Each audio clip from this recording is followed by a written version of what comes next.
स्वागत है आपका स्मार्ट सिटी गाइड में। ईस्टर्न पेरिफेरल एक्सप्रेसवे जो कि हमारे देश का one of the fastest expressway है। इसका निर्माण दिल्ली शहर में ट्रैफिक एंड पॉल्यूशन को रिड्यूस करने के लिए किया गया है। ईस्टर्न पेरिफेरल एक्सप्रेसवे को कुंडली गाजियाबाद पलवल एक्सप्रेसवे के नाम से भी जाना जाता है, जिसको कि संक्षिप्त में KGP एक्सप्रेसवे भी कहते हैं। यह एक्सप्रेसवे हरियाणा और उत्तर प्रदेश राज्यों से होकर गुजरता है। ईस्टर्न पेरिफेरल एक्सप्रेसवे को संक्षिप्त में EPE के नाम से भी जाना जाता है। यह एक्सप्रेसवे हरियाणा राज्य के कुंडली से शुरू होकर उत्तर प्रदेश के बागपत, गाजियाबाद, दादरी, ग्रेटर नोएडा से होते हुए हरियाणा राज्य के पलवल में जाकर समाप्त होती है और इसकी लंबाई लगभग 135 किलोमीटर है। ईस्टर्न पेरिफेरल एक्सप्रेसवे ग्रीनफील्ड 6 लेन का एक्सेस कंट्रोल्ड एक्सप्रेसवे है, जिसका निर्माण national highways authority of India द्वारा अर्थात NHAI द्वारा किया गया है। इसीलिए इसको नेशनल एक्सप्रेसवे 2 के नाम से जाना जाता है। यह हमारे देश का दूसरा एक्सप्रेसवे है जिसको कि सेंट्रल गवर्नमेंट द्वारा बनाया गया है। पहला अहमदाबाद वडोदरा एक्सप्रेसवे है, इसीलिए अहमदाबाद वडोदरा एक्सप्रेसवे को नेशनल एक्सप्रेसवे 1 के नाम से जाना जाता है। ईस्टर्न पेरिफेरल एक्सप्रेसवे का निर्माण भारत सरकार के फ्लैगशिप प्रोजेक्ट भारतमाला परियोजना के अंतर्गत किया गया है। इस एक्सप्रेसवे पर वाहनों की अधिकतम गति सीमा 120 किलोमीटर प्रति घंटा है, इसीलिए यह एक्सप्रेसवे हमारे देश का one of the fastest expressway है। इस एक्सप्रेसवे के निर्माण से चंडीगढ़ से आगरा, ग्वालियर, झांसी इत्यादि शहरों में जाना और आसान हो गया है। प्रतिदिन 50,000 से ज्यादा ट्रक्स इस एक्सप्रेसवे से होकर गुजरती है, जो कि पहले दिल्ली शहर से होकर गुजरती थी। अतः इस एक्सप्रेसवे के निर्माण के बाद दिल्ली शहर के वायु प्रदूषण में 27% की कमी आई है। इसके साथ ही ट्रकों को या दूसरे वाहनों को ट्रैफिक जैम का सामना नहीं करना पड़ता है, जिसके कारण समय और ईंधन दोनों की बचत होती है। ईस्टर्न पेरिफेरल एक्सप्रेसवे के निर्माण का प्रस्ताव सर्वप्रथम वर्ष 2006 में रखा गया था। सितंबर 2015 में इस परियोजना के निर्माण कार्य को NHAI ने 6 पैकेजेस में विभाजित किया और इस परियोजना के निर्माण कार्य के लिए 5 कॉन्ट्रैक्टर्स को चुना गया। नवंबर 2015 में प्रधानमंत्री श्री नरेंद्र मोदी द्वारा इस परियोजना के निर्माण के लिए आधारशिला रखी गई। फरवरी 2016 में इस परियोजना का वास्तविक निर्माण कार्य आरंभ हुआ। दिसंबर 2017 में नोएडा के नजदीक लगभग 1 किलोमीटर भाग छोड़कर पूरा एक्सप्रेसवे बनकर तैयार हो गया। अतः इस परियोजना के निर्माण कार्य को रिकॉर्ड 500 दिनों में पूरा किया गया है। अप्रैल 2018 में यह परियोजना पूरी तरह से बनकर तैयार हो गया और 27 मई 2018 को इसका उद्घाटन प्रधानमंत्री श्री नरेंद्र मोदी द्वारा किया गया। इस एक्सप्रेसवे के निर्माण में लगभग 11,000 करोड़ रुपए खर्च किए गए हैं और इसका निर्माण बिल्ड ऑपरेट ट्रांसफर बेसिस पर किया गया है। ये रहा इसके सभी 6 पैकेजेस की जानकारी और कौन से कॉन्ट्रैक्टर ने किस पैकेज को डेवलप किया है इसकी भी जानकारी। ईस्टर्न पेरिफेरल एक्सप्रेसवे पर निकट भविष्य में क्लोज्ड टोलिंग सिस्टम को इंस्टॉल किया जाएगा, जिसमें आपके द्वारा तय की गई दूरी के हिसाब से टोल कलेक्ट किया जाएगा।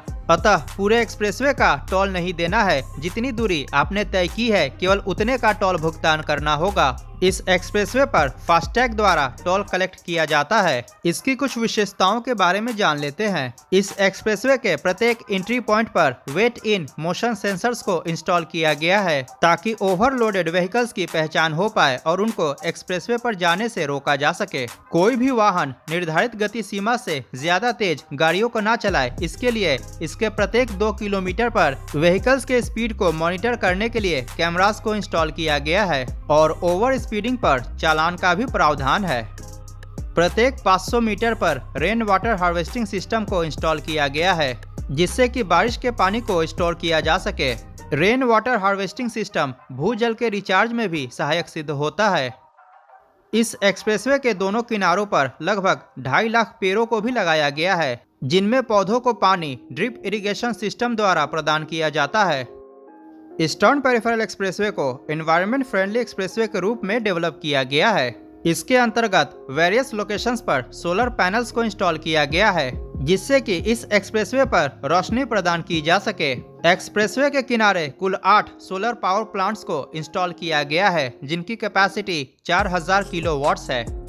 ईस्टर्न पेरिफेरल एक्सप्रेसवे के 33% अर्थवर्क में फ्लाई ऐश, जो कि कोल पावर प्लांट से निकलता है, इसका उपयोग किया गया है, जिससे कि पर्यावरण में प्रदूषण की मात्रा को कम किया जा सके। किसी भी आपातकालीन परिस्थिति में सहायता बुलाने के लिए टोल फ्री नंबर की सुविधा प्रदान की गई है। इस एक्सप्रेसवे के अंतर्गत smart and intelligent highway traffic management system and video incident detection system को भी इंस्टॉल किया गया है।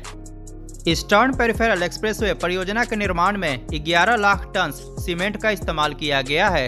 इस परियोजना के निर्माण में लगभग 1 लाख टन स्टील का उपयोग किया गया है। 3.6 करोड़ क्यूबिक मीटर अर्थवर्क और 1.2 crore cubic metre fly ash को मूव किया गया है ताकि इस परियोजना का निर्माण कार्य किया जा सके।